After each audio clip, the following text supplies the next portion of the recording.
guys, it's Sam, and today I'll be doing my August book haul. I sort of feel like this will be the biggest book haul that I'll have for likely the rest of the year. This has a couple books I got for my birthday, which made it slightly bigger than I usually have them. It's still nothing in comparison to most book hauls on BookTube, but it feels a little larger for me than I was expecting. But I'm thinking until Christmas, this is gonna be probably the biggest book haul you'll see for me. But the first set of things are books that I got for my birthday from friends. And by friends, I mean Kayla from Bookadoodles, because she got me all of these. She got me a bunch of sequels to very well-loved series that other people on BookTube love and that I've started and loved, but just haven't had the second books for. So the first of those is The Dragon Republic by R.F. Kuang. This is the second book in the Poppy War, I think it's the Poppy War series. Books never have the actual series title on them anymore, and it makes me mad. But I've heard this one is devastating, so looking forward to getting to this. The next sequel was The Kingdom of Copper by S.A. Chakraborty. The second book in the Daevabad trilogy, the first one being The City of Brass, which I deeply enjoyed. For both of these series,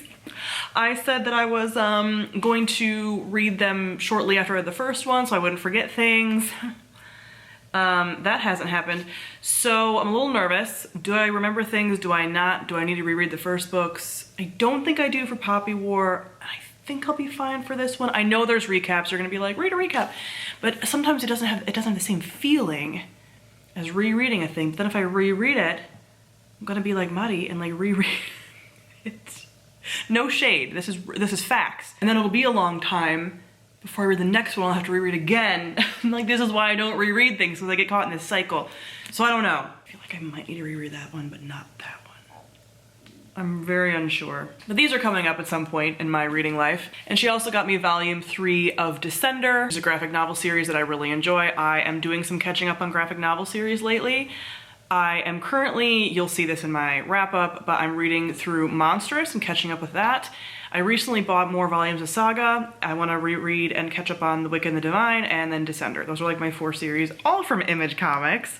My faves. This is a sci-fi world where a little companion robot, this guy, years ago, robots, like big, huge robots invaded, and then robots basically became like banned, outlawed, hunted down, and this little guy wakes up and is looking for his person, his little companion boy, who's now an adult, and it's just like, it's so, oh my god, it's so good.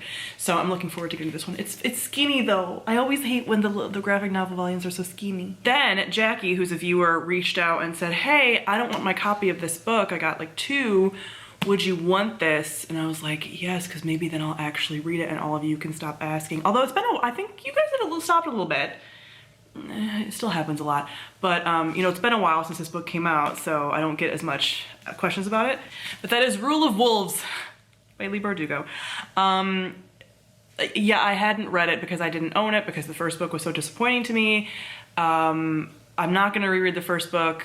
I'm gonna go in with just my low expectations and hope that I like it more. I have heard people say that if they liked the first book, they didn't like this one as much, and then vice versa, so I'm hoping I'll like this, but I'm still going in with like low expectations. She also included, along with these little like wooden tarot cards that she had gotten previously in a book box. So I'm pretty sure this is Lena. Is this supposed to be Alina, or is this, no, it's just, is this Hades and Persephone? I'm looking at these and I'm like, I'm pretty sure these are Hades and Persephone, and she might have told me this in her DM, but I have since forgotten because my brain is mush mush. That looks like Hades and Persephone to me. I mean, am I wrong? So if this is in fact Hades and Persephone, which it fucking, no, it totally is. No, it totally is. She has a pomegranate in her hand. Yes. She's like, hey, these are probably gonna be absolutely your thing. And I'm like, fuck yeah, they are. Tarot cards that are also Hades and Persephone? Hell yeah. So I don't know how I'm gonna display these fully, but that needs to happen because these are gorgeous. So shout out to Jackie for sending those things my way. And then I got 3 books from Tor. One of which I requested and the other 2 I did not, but the other 2 I'm still interested in. So the first one I requested before the controversy about this author, and I want to bring this up even though this is not a video about this, because this is an author that some people have deemed problematic, some people say that he isn't. It's like this whole in-between thing. I know I recently mentioned in my reacting to unpopular opinions video about everyone needing to make their own decisions about problematic authors and having a platform and all of that.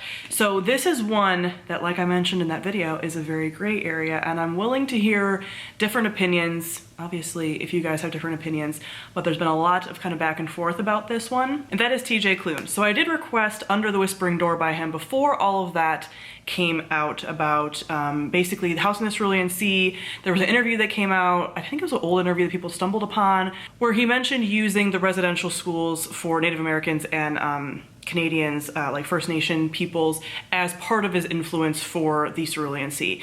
Now, there's been a lot of discussion since then, and a lot of people are like, he didn't say he was just using that. There's been a ton of residential schools. This Cerulean Sea is not supposed to be that kind of residential school. Like, it's definitely not the same. So I've seen both sides of it from Native reviewers specifically. Like, I'm not really, if you're not Native, I'm not really listening to like your opinion on that. Obviously, Indigenous people are not a monolith, and so it is kind of one of those like, this is not necessarily straightforward. This is also complicated by the fact that TJ Klune is a gay man and writes a lot of sweeter queer romances. I mean, I don't know about like his werewolf stuff and whatever, but like the more mainstream books, this one and the other one, Cerulean Sea, have much more like just nice, cute romances, which people are like, yeah, you also don't see that all the time, although it's getting more popular. There's a little bit more nuance here, is basically what I'm saying. So I'm putting all this out there in a whole video, not to necessarily disclaim that I may or may not read this book. I'm planning on it so far, but these conversations are constantly changing. I do believe this is one of those gray areas that, again, everyone has to make a decision about, and some people are gonna be like, I wouldn't want to promote that author at all, and some people are like, I don't have a problem, and it's just like in between thing. It's not like some authors that we've basically decided as a group that like there is no redeeming qualities here, but it doesn't appear like TJ Klune is that. But again, I welcome discussion in the comments, or if you want to DM me or whatever about this, because that's what happens with some of these gray area things, is there is no black and white answer. But the way that we talk about things online, a lot of times people act as though there are black and white answers because it makes their decision making about things easier. So open to discussion on this, but this is his next book, and this is a male-male romance between a reaper and a guy that died. And that is like so my thing. Obviously, you guys know I love stories with characters that can go between life and death, reapers, all this stuff. There's just a lot of that in my life lately. I'm playing Hades, the video game. I'm also playing Spiritfarer. The bibliothecary and I are about to watch Spirited Away sometime in the next few weeks. There's just like a lot of that in my life. So this just falls perfectly in line with that, because you guys know I love a between life and death story. Then we have one that I didn't know about before I got it, but as I've mentioned again in previous videos, that if I get a book that's unsolicited, but it does still appeal to me, I will keep it and talk about it. There's plenty of books that I get unsolicited that I don't talk about because they're definitely not in my niche. But this is A Marvelous Light by Freya Marski. And this is an Edwardian setting, sort of like mystery. This man becomes a like hidden liaison for this magical society. We have Binks in frame. My videos are so much more full of animals than they ever used to be because now I film in my living room. Do I have a tail behind my head? Yeah, I do. So there's a lot kind of going on in his life. He, I think, recently lost his parents, and there's all these things he's learning about this magical society. Binks, for fuck's sake. Apparently his predecessor has mysteriously disappeared. He also has this prickly counterpart, Edwin, who he will likely fall in love with from the sounds of this synopsis. And the thing that got me about the synopsis is it talks about, he reveals unsettling truths about the very oldest stories they've been told about the land they live on and what binds it. One of the little blurbs also says, if you ever wish Downton Abbey was sharper edged and full of magic, this book is for you.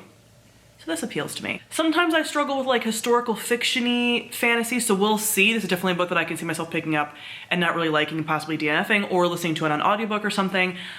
But there's a lot of things here this kind of I don't know, this just gives me like, I do like sort of a magical society, historical. There's some things here that could be good. We will see. This is out in November. Thanks, your tail. Then I also got this book, but I just realized it's the second in the series. But it looked delightful. Apparently it's from the Up and Under series by Shauna Maguire, who's writing as A. Deborah Baker, but I kind of want to get the first book now. Binks is just... If Tally's not barking through all my videos, you are bothering me. I'm gonna get comments now, like, love him, and I do every day. I just want to film a few videos.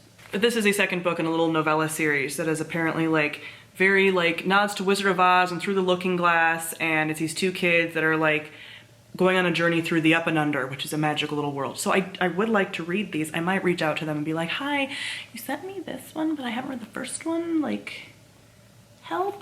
Or I'll get it from the library. But that's it for the books I got in August. So comment down below about any books that you got in August, or if you've read any of these books and what you thought of them. Now punishing him for bothering me this whole video. So thank you all for watching, and I'll see all of you guys soon. Bye.